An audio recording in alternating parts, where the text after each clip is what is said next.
नमस्कार दोस्तों, welcome to my channel ADMA always dedicated to may name. आज हम एंशियंट हिस्ट्री की जो सीरीज चल रही है उसमें हम दूसरा टॉपिक करने जा रहे हैं, दैट इज इंडियन एपिग्राफी, भारतीय पुरालेख शास्त्र। पुरालेख शास्त्र होता क्या है, हमें क्या मिला है, कौन सी चीज़ें मिली हैं, ऐसा कौन सा अध्ययन हम कर रहे हैं, पुरातात्विक स्रोतों की सामान्य श्रेणी में किस अध्ययन पे हम कार्य करेंगे, क्या पुरालेख शास्त्र के अंदर ऐसे अभिलेख आते हैं, वो सब हम आज इस क्लास में चर्चा करेंगे। यह क्लास बहुत ज़्यादा तो नहीं, बट हाँ कभी कभार एक दो सवाल इसमें से आ जाता है, और ये मुख्य तौर पे ये सबसे ज़्यादा हेल्प करती है कि हमें टॉपिक में following fill in the blanks में और फॉलोइंग द मैचेस में। अब बात करते हैं पुरालेख शास्त्र होता क्या है।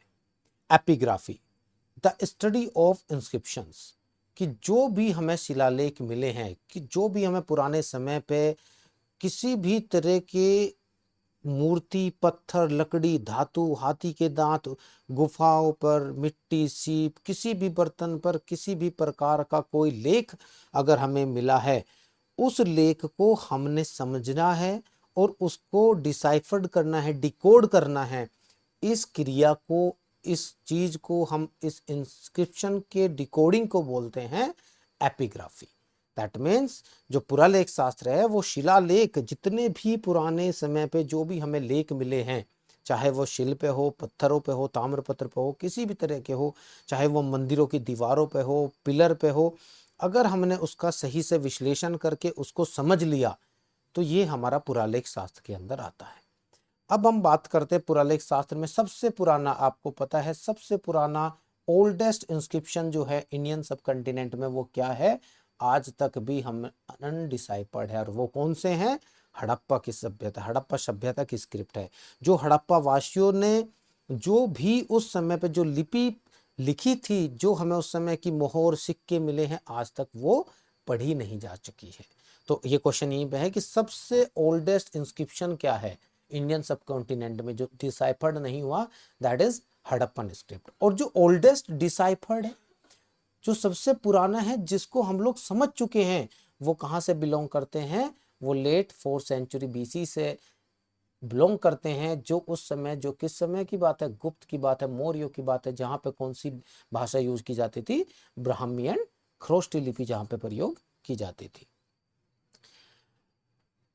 वैदिक जो हड़प्पा सभ्यता की लिपि है, और जो वैदिक और ब्राह्मी और ख्रोष्टी के बीच में जो है, वो कोई खास तौर से कुछ पता नहीं लग पाया, कि ना कोई अंतर समझ में, ये ऐसा लगा कि कोई संबंध है इनमें बहुत बड़ा ऐसा, क्योंकि हड़प्पा सभ्यता के समय जो हमारे पास लिपि प्रयोग जो उपलब्ध थी, और जो ख्रोष्टी ब्राह्मी लिपि जो हुई, उसमें कोई संबंध है ही नहीं। तो उस बीच में का जो काल, वो जो कालखंड है हड़प्पा सभ्यता से लेके और 4th सेंचुरी और 1 सेंचुरी तक, उसमें तो कोई हमारे पास में कोई खास इंस्क्रिप्शन के विषय में हमें जानकारी भी नहीं है। लेकिन कुछ बोला गया है, कहा यह गया है कि जो वैदिक साहित्य थे उनमें कोई प्रत्यक्ष उल्लेख तो नहीं है, लेकिन उत्तर वैदिक काल में कुछ छंद, व्याकरण और ध्वन्यात्मक शब्दों को बड़ी संख्या में जटिल अंकगणितीय गणनाओं के संदर्भ में भी कुछ इतिहासकार इस पॉसिबिलिटी की ओर बताते हैं कि उस समय लेखन का ज्ञान रहा हो।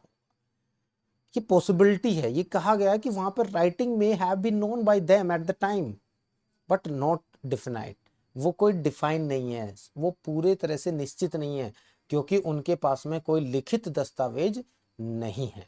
तो जो लिखित दस्तावेज सबसे पहले मिले, वो कहाँ से मिले, वो बौद्ध धर्म के जो पाली ग्रंथ मिले, और उसके बाद जातक कथाएं मिली, विनय पटक मिले बौद्ध, ये सबसे पहले निश्चित साहित्यिक संदर्भ हमें वहां मिले। देखो, हमें अपनी हिस्ट्री को अगर जानना है, हमें अपनी एंशियंट लोग कैसे क्या लिखते थे, उनकी लेखन, क्योंकि क्या है, अगर मुझे पुरानी संस्कृति को समझना है तो मेरे पास में कुछ न कुछ उनके टेक्सुअल और नॉन टेक्सुअल, मेरे पास में अगर कोई भी चीज़ें अवेलेबल है, किसी भी प्रांत, किसी भी प्रकार की स्क्रिप्ट अवेलेबल है, जो मैं उनको डिसाइफर्ड कर चुका हूँ, तो मुझे उसकी वहाँ की संस्कृति के विषय में पता चलेगा, वहाँ के रहन सहन, वहाँ के किस तरह लोगों का जीवन यापन करने का तरीका था, वो हम पता लगा पाएंगे। लेकिन आज तक हमें पुरानी संस्कृति में बहुत सारी चीज़ें नहीं पता लगी है। अब हम बात करते हैं पाणिनि की अष्टाध्यायी। पाणिनि की जो अष्टाध्यायी, पहला क्वेश्चन यहीं पे बन जाता है कि अष्टाध्यायी जो नामक पुस्तक है वो किसने लिखी, वो पाणिनि जी ने लिखी। पाणिनि की अष्टाध्यायी में लिपि शब्द का प्रयोग किया गया। सबसे पहले बताया गया कि वर्ड लिपि स्क्रिप्ट है क्या, कि वो सबसे पहले कहां पे मिली, पाणिनि की अष्टाध्यायी में मिली। और अशोक के शिलालेखों में जो ब्राह्मी स्क्रिप्ट है, वो जो ब्राह्मी भाषा है, जो ब्राह्मी लैंग्वेज उन्होंने इंस्क्रिप्शन में यूज की गई है, वो वहां उसमें बताया गया कि बहुत ज्यादा विकसित वही एक स्क्रिप्ट थी जो इतिहास में कम से कम कुछ कई 100 सालों तक रही है। ये किसमें पता चली, ये बात चली हमें पाणिनि की अष्टाध्यायी में। उन्होंने फिर बोला कि ब्राह्मी के जो ब्राह्मी लिपि है वो मौर्योत्तर पूर्व काल से भी अस्तित्व में होने के कुछ साक्ष्य मिले उनको, मतलब मौर्य काल से पहले के भी उनको कुछ साक्ष्य मिले। साक्ष्य कहाँ मिले, ये क्वेश्चन एक बनता है कि श्रीलंका के अनुराधापुरा से मिले। कहाँ पे, जहाँ पे छोटे छोटे शिलालेखों पे, बर्तन के टुकड़ों पे कम से कम 4वीं शताब्दी 4th BC ईसा पूर्व के माने जा रहे हैं कि वहां के कुछ शिलालेख मिले जिस पे ये ब्राह्मी लिपि के कुछ साक्ष्य मिले। तो आप इस बात को समझ लीजिए कि ब्राह्मी लिपि जो पाणिनि अष्टाध्यायी में बोली, उससे भी पहले के कुछ साक्ष्य मिले, मौर्योत्तर पूर्व काल, मौर्य पूर्व काल के भी जो मिले अस्तित्व में, वो कहां से मिले, श्रीलंका के अनुराधापुरा से मिले। और लिपि की बात हम करते हैं, लिपि को हमने तीन प्रकार की लिपि होती है। कितने प्रकार की, 3 प्रकार की। एक होती है लोगोग्राफिक, नाम से पता लगा लोगो। लोगो किसी चीज को एक प्रेजेंट करने का एक तरीका है। जैसे कि आपने देखा होगा एक नाइकी का लोगो है, आपको पता लग जाएगा इसको देख के कि नाइकी का है। कहीं पे आपको नो पार्किंग का दिख जाता है कि ये वो टेक्स्ट है। कई बार आपको एक तरह से ओवर ब्रिज का लोगो दिख जाता है, या आपके सामने कुछ खाने पीने का लोगो, पेट्रोल पंप का logo, there is no so many things. तो लोगोग्राफिक लिपि में क्या होता है, इस उसमें सिर्फ लोगो दिखाए जाते हैं, कुछ आपको थंबनेल्स दिखाए जाते हैं, जिससे पता लग जाता है कि समझने में वो चीजें, लिखित चिन्ह होते हैं एक प्रकार शब्द के लिए, किसी भी एक शब्द के लिए कुछ चिन्ह विशेष तौर से दिए जाते हैं।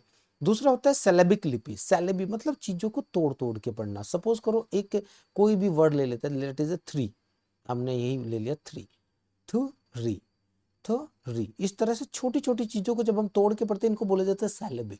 किसी अक्षर के लिए उसको छोटे छोटे पार्ट में सेलेबली में तोड़ के पढ़ना।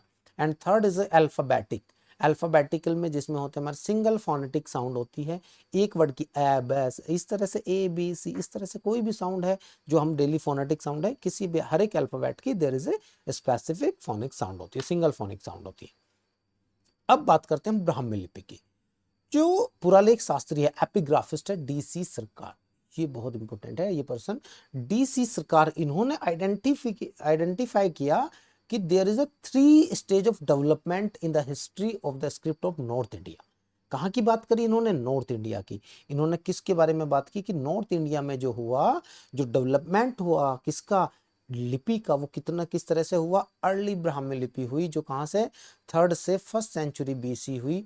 मिडिल ब्राह्मी हुई जो 1st सेंचुरी से 3rd सेंचुरी BC हुई। एंड लेट ब्राह्मी हुई जो 4th से 6th सेंचुरी CE हुई। ठीक है, ये उन्होंने बताया। और 6ठी शताब्दी के उत्तरार्ध में गुप्त ब्राह्मी लिपि, कहाँ पे, 6ठी शताब्दी के लेट 6th सेंचुरी की बात करते हैं, तो वहां पे एक गुप्त ब्राह्मी इवॉल्व हुई, स्क्रिप्ट हुई, जिसको हम किस नाम से जानते हैं, सिद्ध मातृका। जिसको हम किस नाम से जानते हैं, सिद्ध मातृका के नाम से जाने जाते हैं, और कुटिला के नाम से भी उसको बोला जाता है। ये क्वेश्चन आ जाते हैं, इस तरह के क्वेश्चन 1 नंबर पूछे जाते कि सिद्ध मातृका क्या है, ये क्या है, ये एक लिपि है, किसका भाग है, ब्राह्मी लिपि का एक तरह से एक नाम है। जो ब्राह्मी लिपि इवॉल्व हुई थी, गुप्त ब्राह्मी लिपि का है। और दैट इज विच है शार्प एंगल। इसमें थोड़ा सा इसकी स्ट्रक्चर बताई गई है कि इसकी स्ट्रक्चर क्या होती थी, कि शार्प एंगल थे, लोअर राइट हैंड कॉर्नर से ईच लेटर हमेशा शार्प एंगल में था। ये किस बात की बताया, सिद्ध मातृका के बारे में हमें बताया गया है। इस समय के बाद कुछ जो क्षेत्रीय अंतर थे और भी ज्यादा हो गए पॉइंट ऑफ टाइम पे, और सिद्ध मातृका धीरे धीरे जो नॉर्थ इंडिया स्क्रिप्ट थी ग्रेजुअली इमर्ज होगी आउट ऑफ सिद्ध मातृका। सिद्ध मातृका से जो धीरे धीरे उत्तर आधुनिक, जो आधुनिक उत्तर भारतीय लिपि का, वो इससे इवोल्व हुई। किससे, सिद्ध मातृका से थोड़ी थोड़ी इवोल्व हुई। क्या हुआ उससे, उससे निकली हमारी कौन सी, 1000 ईस्वी तक निकली हमारी इसमें नागरियत, जिसको हम आज के नाम से जानते हैं देवनागरी लिपि।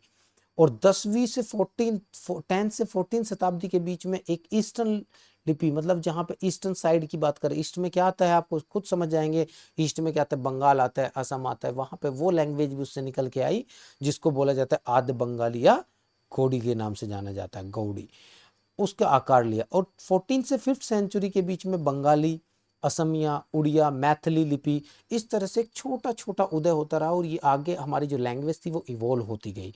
और उसी समय यह वही समय था जब कश्मीर के आसपास के क्षेत्र में एक शारदा लिपि का उदय हुआ। देखो सारी लिपियां हमें कुछ चीजें समझ में आ जाती, बंगाली नाम से समझ आ रही, असमी नाम से, उड़िया, मैथिली लिपि, लेकिन कश्मीर में क्या था, कश्मीर के आसपास के क्षेत्र में जो JNK का क्षेत्र था, ठीक है, उस क्षेत्र में कौन सी लिपि हुई हमारी, उसमें हुई शारदा लिपि। ये क्वेश्चन एक इंपॉर्टेंट क्वेश्चन बन जाता है, मैं बीच बीच में ही ऐसे क्वेश्चन आपको बताता जाऊंगा। उसके बाद बात करते हैं हम तमिल का। तो तमिल भाषा के जो प्रारंभिक शिलालेख थे, कुछ तो प्राकृत में भाषा में मिले, वो कहां से मिले, वो मिले हमारे इनग्रेव्ड रॉक शेल्टर्स से, केव से मिले, गुफाओं से मिले। वहां पे अधिकतर जो मैक्सिमम मिले वो कहां पे मिले, तमिलनाडु में। तमिलनाडु में भी कहां पे, मदुरई के पास में। मदुरई के पास में जो केव्स थी, जो रॉक शेल्टर्स थे, वहां पे हमें तमिल भाषा के प्रारंभिक शिलालेख मिले। और ये जो तमिल लिपि है, जहां पे कौन सी लिपि यूज की जाती थी, तमिल ब्राह्मी लिपि यूज की जाती थी, जिसको लिखने के लिए ये किसका एक रूपांतरण था, ये ब्राह्मी। सबसे हमारी ओल्डेस्ट, याद करो सबसे हमारी क्या ओल्डेस्ट है, ब्राह्मी लिपि। ये उसी का इवोल्वमेंट चल रहा है, उसी का इवोल्वमेंट हो रहा है। तो उसी का इवोल्वमेंट होते होते क्या बना उससे, तमिल ब्राह्मी लिपि, जो हमारी साउथ में तमिलनाडु में मदुरई के पास में मिली। एक वहां पे थे इरावाथम महादेवन, क्या थे नाम उनका, इरावाथम महादेवन, 2003 में, जिन्होंने बोला कि तमिल ब्राह्मी जो लिपि है उसकी 2 चरणों में विकास हुआ। उसकी पहचान उन्होंने बोला कि there are 2 phases of evolution of Tamil Brahmi. किन्होंने बोला, इरावाथम महादेवन। और वैसे ब्राह्मी के बारे में किसने बोला था, DC सिरकार ने। याद रखिए दोनों के नाम। इरावाथम महादेवन ने बोला कि जो तमिल ब्राह्मी है, 2 पहचान हुई। पहली कौन सी, फर्स्ट, एक हुई हमारी तमिल ब्राह्मी, जो प्रारंभिक तमिल ब्राह्मी लगभग 2nd सेंचुरी से लेके 1st बिफोर सेंचुरी BC के बीच में हुई। एंड सेकंड हुई उत्तर तमिल, जो 2nd से 4th सेंचुरी CE के बीच में हुई। याद रखिएगा, प्रारंभिक तमिल हुई 2nd से लेके 2nd BC से 1st CE, and let Tamil Brahmi हुई 2nd से लेके 4th सेंचुरी CE तक। ठीक है, उसके बाद में जो प्रारंभिक मध्यकाल में और 3 दक्षिणी भाषाएं, दक्षिणी लिपि उभर के आई, जिसका नाम था, वो उसी टाइम की प्रारंभिक मध्यकाल की बात कर रहे हैं हम, जहां पे हमारी कौन सी लैंग्वेज आई, एक आया जिसको बोला गया हमने मेडिवल पीरियड में ग्रंथ, तमिल एंड वेटेलुट्टू। ये 3 आई, कहां से निकल के आई, तमिल से निकल के आई। और जो इसमें से पहली का प्रयोग संस्कृत लिखने के लिए किया गया। अब आप समझ रहे हैं चीजों को। तमिल को हमारे इरावाथम ने हमें बताया कि तमिल के 2 भाग थे, एक प्रारंभिक, एक जो लेटर बताया। अब प्रारंभिक से तो 3 चीजें निकल के आई, एक जिसमें ग्रंथ शामिल था, एक तमिल शामिल था, एंड एक वेटेलुट्टू शामिल था। वो पहला जो था, जो फर्स्ट ग्रंथ जो था, उसका यूज किया गया संस्कृत से, जिसका नाम किया गया संस्कृत से। संस्कृत में जो संस्कृत में इवोल्व हुई। और 2nd एंड 3rd जो तमिल एंड वेटेलुट्टू ही, ये बेसिकली यूज की गई तमिल को लिखने के लिए। और दोनों तीनों लिपियां जो बेसिकली कहां से आई, ब्राह्मी की दक्षिण किस्मों से उत्पन्न हुई हैं। ये पॉसिबिलिटी है, क्योंकि कैसे पॉसिबिलिटी है, क्योंकि स्टार्टिंग में ब्राह्मी थी, उसका इवोल्वमेंट हुआ ब्राह्मी तमिल से, ब्राह्मी तमिल में इवोल्वमेंट हुआ, and then Brahmi Tamil evolve to the South Indian other languages like Grantha, Tamil, and further they have evolved into the Sanskrit. ये कि कुछ अन्य पूर्ववर्ती दक्षिण लिपियों से भी उत्पन्न हुई होगी, पॉसिबिलिटी मानी जाती है। अब बात करते हैं हम तमिल लिपि के बारे में, जो सबसे पहली बार तमिल, ओरिजिनल तमिल की बात करते हैं, जो 7वीं शताब्दी ईस्वी में सबसे पहले कहां पे हुई, पल्लव क्षेत्र में प्रकट हुई थी। आधुनिक जिनको बोला जाता है आज की तरह में तेलुगु, कन्नड़ लिपियों से मिलती जुलती है, 14 से 15 शताब्दी में आकार लेने लगी थी। 14 से 15 शताब्दी में वो बढ़ने लगी थी, फुल्ली इवोल्व हो चुकी थी। जबकि इनमें बाद में कौन सी आई, मलयालम आई। उसी समय ग्रंथों से विकसित हुई। ग्रंथों मतलब समझ रहे हैं आप, ग्रंथों से क्या क्या विकसित हुआ, ग्रंथों से हमारा विकसित हुआ था, exactly, just let me do in comment, ग्रंथों से हुआ था हमारा संस्कृत। क्या हुआ था, ग्रंथों से हमारा संस्कृत हुई थी। और संस्कृत से क्या हुई हमारी मलयालम विकसित हुई। प्राचीन भारतीय शिलालेखों में कुछ द्विलिपि दस्तावेज शामिल है। ऑब्वियसली कुछ प्राचीन समय पे कोई चीजें हैं जो आप मान के चलो आप 14 से 15 सेंचुरी के बीच की है या 8 सेंचुरी के आसपास की चीजें हैं, तो वहां पे क्या मिलेगा, वहां पे तमिल भी हो रही है, कन्नड़ भी इवोल्व हो रही है, संस्कृत भी हो रही है, मलयालम भी, और देयर मे बी पॉसिबिलिटी या मल्टीपल चांसेस है कि लोग दोनों लिपियों को लिख सकते हैं। एक ही भाग में, एक ही प्रभाग में साउथ इंडिया में है, चल रही है तमिल में, दोनों चीजें चल रही है, संस्कृत भी चल रही है पैरेलली, संस्कृत भी चल रही है पैरेलली, ग्रंथ भी चल रही है, तेलुगु भी चल रही है, तो देयर इज ए पॉसिबिलिटी कि दो अलग अलग लिपियों का प्रयोग किया गया होगा। अधिकांशतः उत्तर पश्चिम से आते हैं, जो अधिकांशतः जो उदाहरण है उत्तर पश्चिम से, वहां पे क्या दो लिपि आई, ब्राह्मी खरोष्टी। अब एक यहाँ पे एक नई लिपि आ जाती है, वो क्या है, ब्राह्मी एंड खरोष्टी शिलालेख, जो बहुत लंबे अभिलेख है, जहां पे किसके, चालुक्य राजा, राजा कीर्तिवर्मन सेकंड का 8वीं शताब्दी का एक, जो 8वीं शताब्दी का एक इंस्क्रिप्शन है, कौन सा, उसका नाम इसमें दिया गया है पट्टाडकल, पट्टाडकल स्तंभ शिलालेख है, शामिल है, जिसमें बोला गया कि संस्कृत भी है और उसमें सिद्ध मातृका लिपि भी है। अब आप समझ रहे हैं संस्कृत कहाँ से इवोल्व हो रही है, आप समझ रहे तमिल से आ रही है, सिद्ध मातृका कहाँ से हो रही है, ये ब्राह्मी का एक भाग था। हमने प्रीवियस स्लाइड्स में पढ़ा था कि सिद्ध मातृका क्या थी हमारी, ये हमारा इवोल्वमेंट था किसका, ब्राह्मी लिपि का। और स्थानीय दक्षिण में जो मैं बात कर रहा था, तेलुगु के साथ में कन्नड़ लिपि दोनों में भी लिखा गया है, क्योंकि ये कंटेम्परेरी है, एक साथ में चल रही है, एक साथ में इवोल्वमेंट हो रहा है। तो आप समझ सकते हैं ये यहाँ से क्वेश्चन बनने लायक है, ये इंपॉर्टेंट पैराग्राफ है, इसको ध्यान दीजिएगा कि उत्तर पश्चिम में जो बन रहे हैं वो ब्राह्मी खरोष्टी आ रही है, राजा कीर्तिवर्मन द्वितीय के टाइम के 18 सेंचुरी की बात कर रहे हैं। उसके बाद में जो साउथ में आ रहे हैं वहां पे क्या हो रहा है, सिद्ध मातृका लिपि, और दक्षिण में तेलुगु और कन्नड़ दोनों लिपि का एक साथ में प्रयोग देखा गया है। संस्कृत के साथ में सिद्ध मातृका और तेलुगु के साथ में कन्नड़ का प्रयोग देखा गया है। ये कुछ मैंने लगाए हैं, कुछ फोटो लगाए हैं, जिसमें आप थोड़ा सा देख सकते हैं किस तरह से इनका इवोल्वमेंट हुआ है। यहाँ पे थर्ड बीसी पे क्या था, किस तरह से लेटर बनते थे, थर्ड बीसी पे लेटर किस तरह से बनते थे, फोर्थ पे किस तरह से, फोर्थ में, सिक्स में, इस तरह से, किस तरह से, कि किस प्रकार से हमारे किसी भी शब्द का इवोल्वमेंट हुआ है। पहले का कैसे बनता था, फिर का कैसे बना, फिर गा, घा, ये ब्राह्मी की, खरोष्टी की, इस तरह से कुछ वर्ड्स इसमें दिए गए हैं देखने के लिए। कंपोनेंट, वोवल एंड कॉन्सोनेंट्स दिए हुए हैं कि किस तरह से लैंग्वेज वो उस समय के लोग लिखा करते थे। अब बात करते हैं इंस्क्रिप्शन के प्रकार क्या थे। वैसे तो अगर हम बात करें नॉर्मल भाषा में कि भाई आप अगर मुझे बताएं कि क्लासिफिकेशन ऑफ इंस्क्रिप्शन क्या है, ये कहीं डिफाइन नहीं है। बेसिकली डिफाइन होता है कि उसका रोल क्या है, किसी भी इंस्क्रिप्शन का प्रयोग किस भाव के लिए किया गया है, क्या वो डोनेशन के लिए किया गया है, उसका पर्पज क्या है, क्या वो किसी की रॉयल्टी के बारे में बता रहा है कि उसकी रॉयल फैमिली क्या क्या थी, क्या उसकी वंशावली बता रहा है, क्या वो एक कोमोमरेटिव इंस्क्रिप्शन है कि उसके बारे में, उसके समर्पणात्मक है इंस्क्रिप्शन है। तो बेसिकली डिपेंड करता है कि वो शिलालेख या वो किस प्रकार का उन्होंने बनाया है, किस उद्देश्य से बनाया गया है, ये सबसे ज्यादा प्रभावित करने वाली चीजें हैं। ये उस चीज को निर्धारित करती हैं कि वो किस ओर, जिस चीज पर निर्भर है, किस ओर किस प्रकार से वो अंकित किए गए हैं और किस ओर इशारा करते हैं। जैसे बात करते हैं अशोक के शिलालेख जिसमें शाही भूमि अनुदान दिया गया, आधिकारिक अभिलेखों के उदाहरण है, कौन से हैं, आधिकारिक, एग्जाम्पल ऑफ ऑफिशियल रिकॉर्ड, क्योंकि ये बताते हैं कि वहां पे हमने एक भूमिदान दिया, ब्रह्मदे दिया हुआ है। ठीक है, कुछ है जो प्राइवेट इंडिविजुअल हैं, मेड बाय प्राइवेट इंडिविजुअल, कुछ हैं जो टेम्पल्स को दिए गए हैं, कुछ जो बुद्धिस्ट और जैन एस्टेब्लिशमेंट के लिए एग्जाम्पल हैं, प्राइवेट रिकॉर्ड्स हैं, इंस्क्रिप्शन हैं, can also be classified according to their content. ये मैंने बात बोली, according to their content and purpose into the types. But basically कुछ टाइप्स दिए हैं, जैसे कि डोनेटिव, डोनेट करा है, डेडिकेटिव, किसी चीज की पर्टिकुलरली उसके विषय में बता रहा है, समर्पण है कि इसके लिए पर्टिकुलर मैंने समर्पित कर दिया है, एंड तीसरा है कॉमोमरेटिव, जिसमें वो उस स्मारक शिलालेख के प्रकार बता रहा है कि वो क्या, उसका उद्देश्य क्या था।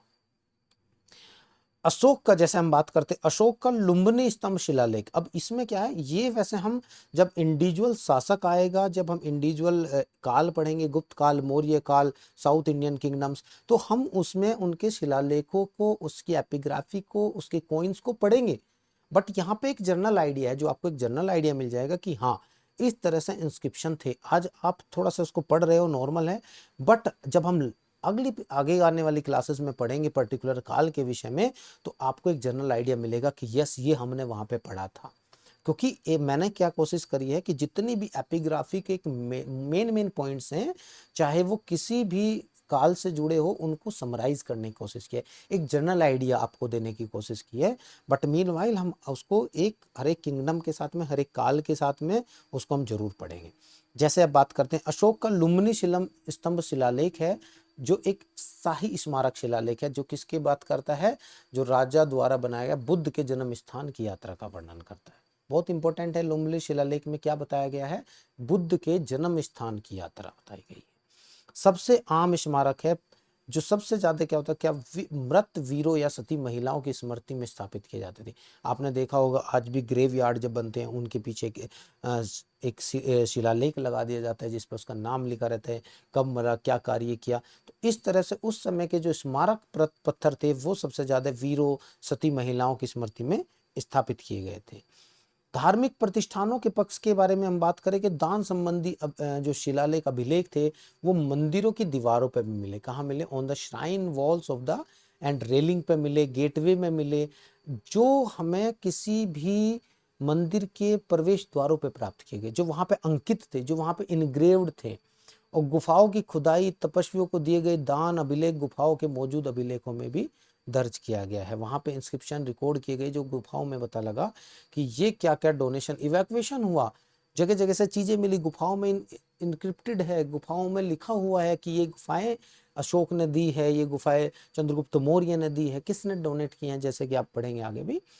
शाही भूमि अनुदान, भूमि किसने अनुदान करी है, दान संबंधी अभिलेख एक महत्वपूर्ण श्रेणी है। हर एक राजा दान करते थे, हर एक राजा ने दान संबंधी, और वो उस दान को जोरों शोरों से दिखाते थे। उसके लिए एक अलग से शिलालेख अभिलेख बनवाएंगे और वहां पे गाड़ दे कि इस राजा ने फलाना दान किया, इस राजा ने उनको 100 एकड़ जमीन दे दी, पुजारियों को दे दी। तो ये सारे अभिलेख वहां पे मिलते हैं।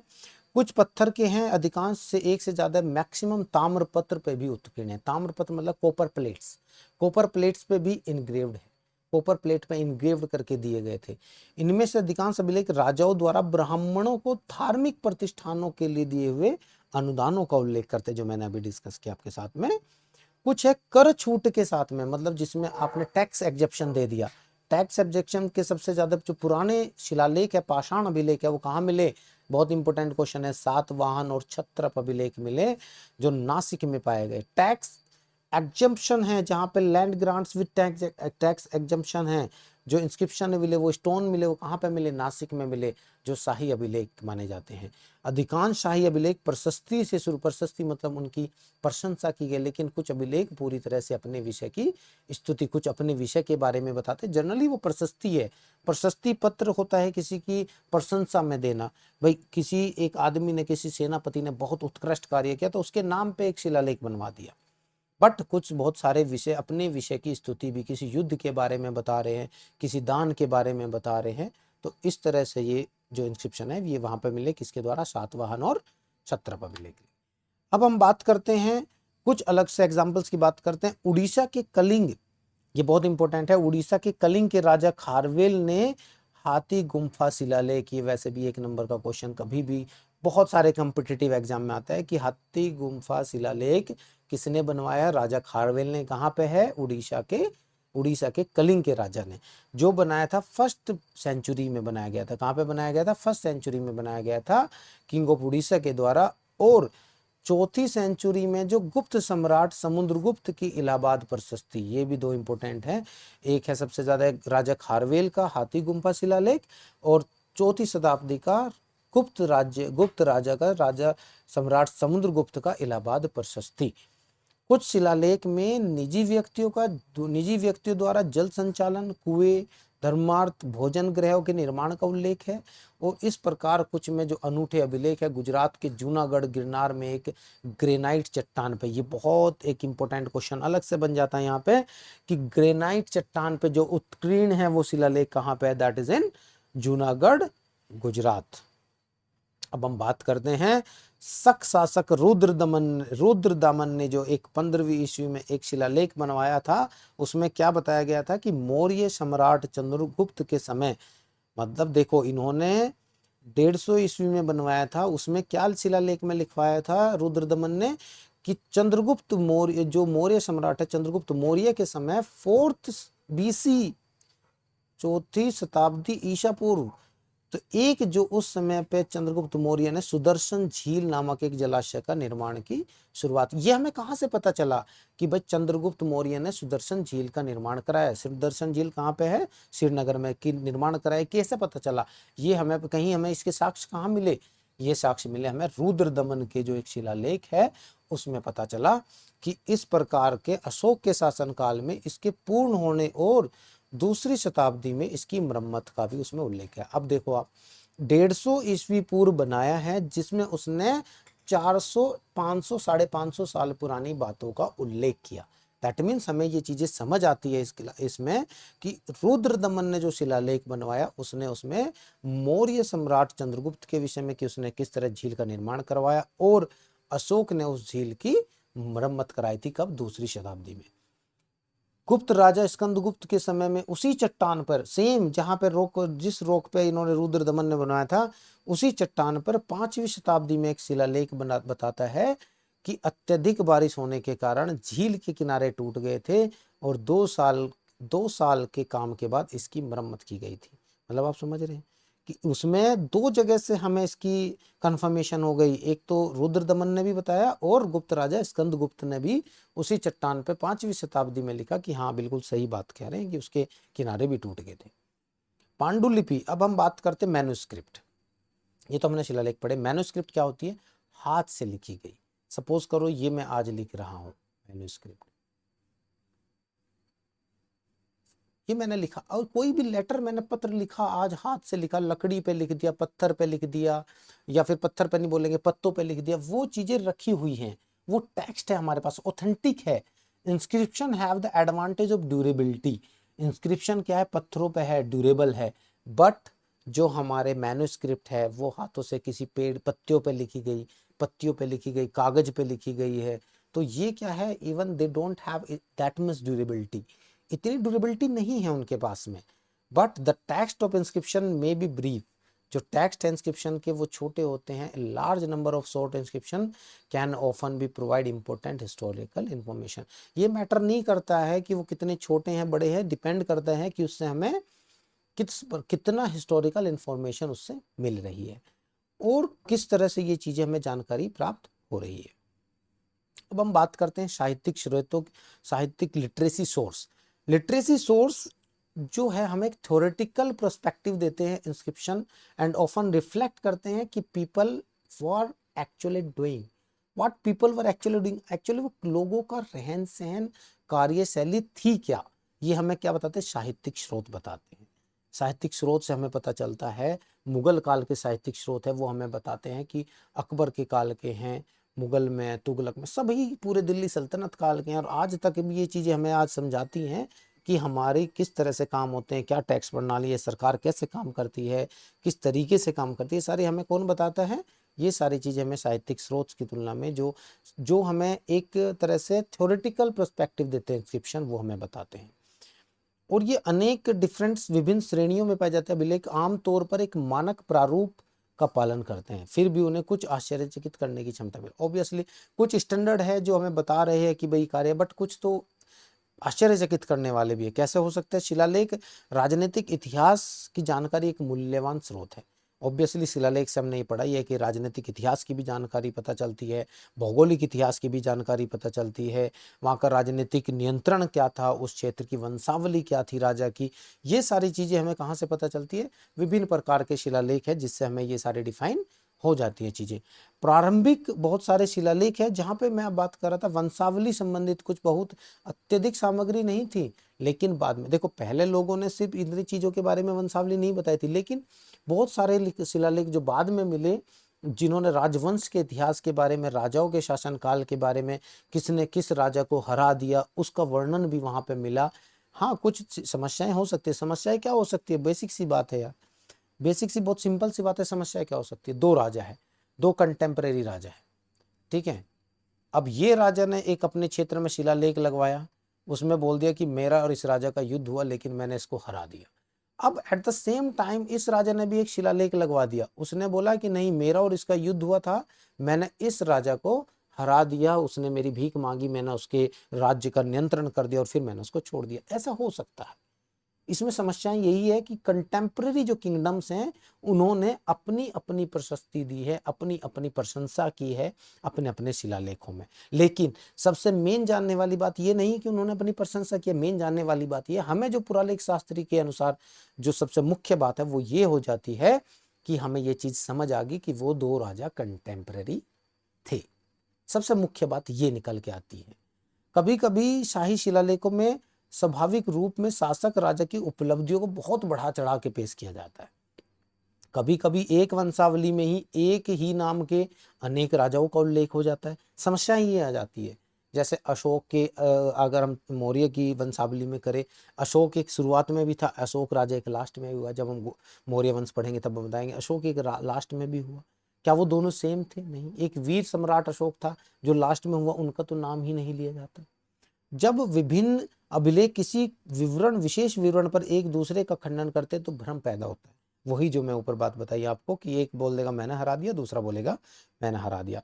कभी कभी वंशावली के नामों का उल्लेख भी नहीं होता, कोई बताता ही नहीं कि कौन था, क्या नहीं था, कैसा था। इस प्रकार का उल्लेख है कि स्कंदगुप्त और रामगुप्त के मामले में, रामगुप्त और स्कंदगुप्त के मामले में एक उल्लेख किया गया है, जिसमें गुप्त वंशावलियों में इसलिए नजरअंदाज कर दिया गया क्योंकि वे बाद के शासकों के उत्तराधिकार को सीधी रेखा में नहीं आते थे, वे कहीं हिरार्की में दिख ही नहीं रहे थे।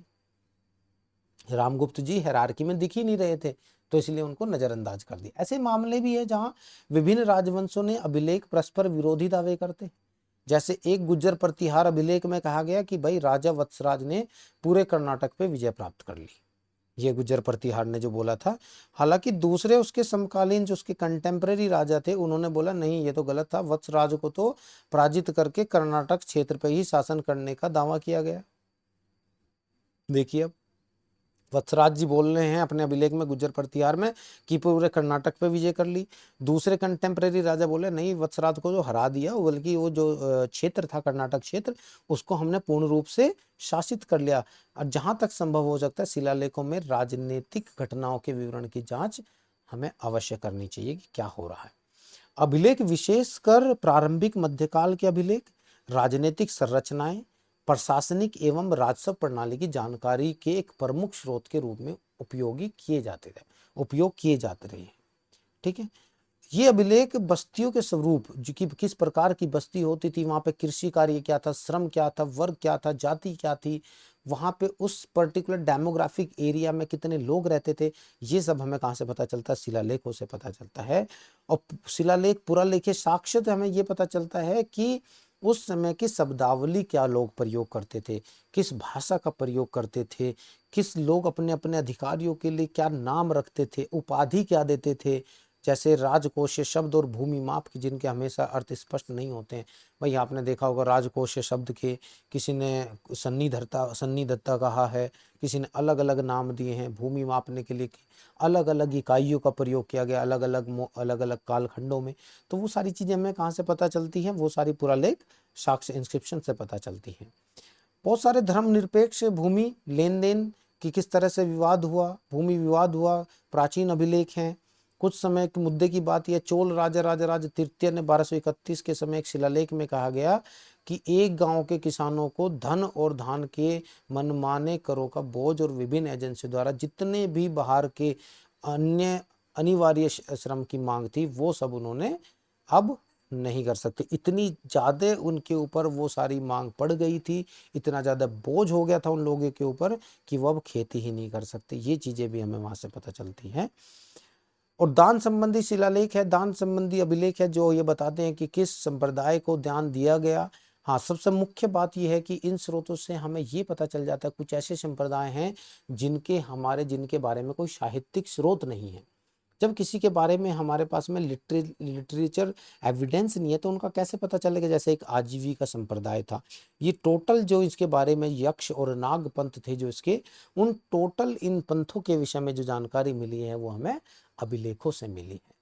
शिलालेख से मूर्तियों की संरचनाओं का पता चलता है कि किस प्रकार उस मूर्ति किस उस समय पे मूर्तिकारों ने किस प्रकार की मूर्ति कला का ज्ञान था, जो फेशियल एक्सप्रेशन थे वो कैसे थे, जो संरचना थी वो कैसे थे, मनुष्य और महिला की आकृति का भाव क्या था, उनकी लंबाई चौड़ाई कद काठी, उनका शारीरिक संरचना बनावट क्या थी, वो कहाँ से पता चलती है, विभिन्न प्रकार की मूर्तियों से पता चलती है।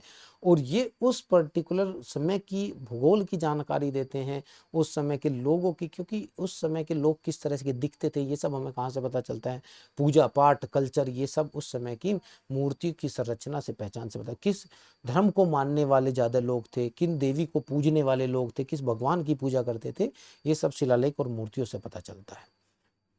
जैसे कि बात करते हैं कपिल वस्तु, जो उत्तर प्रदेश के बस्ती जिले के पिपर हवा से पहचाना जाता है। वहां पे प्राचीन बौद्ध मठ स्थलों में मोट की मोहर के आधार पर निर्धारित किया गया कि भाई वहां पे बौद्ध धर्म था, बौद्ध मठ स्थल था वहां पे, वो वहां पे जो मोहर मिली उसके अनुसार बताया गया।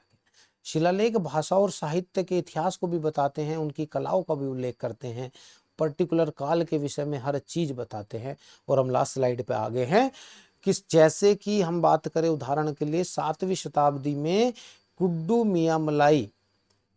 मियामलाई शिलालेख में क्या बताया गया, शास्त्रीय रागों, मतलब संस्कृति वहाँ की, वहाँ के क्या म्यूजिकल कल्चर थे, म्यूजिकल नोट्स थे वहाँ के, उनको बताया गया कि 7 क्लासिकल राग कौन कौन से म्यूजिकल नोट्स किए गए, संगीत स्वर दिए गए, वो सब बताए गए थे, सारे गामा पादा निसा। तमिलनाडु के शिलालेख में विभिन्न प्रकार के नृत्यों का प्रदर्शन का उल्लेख है।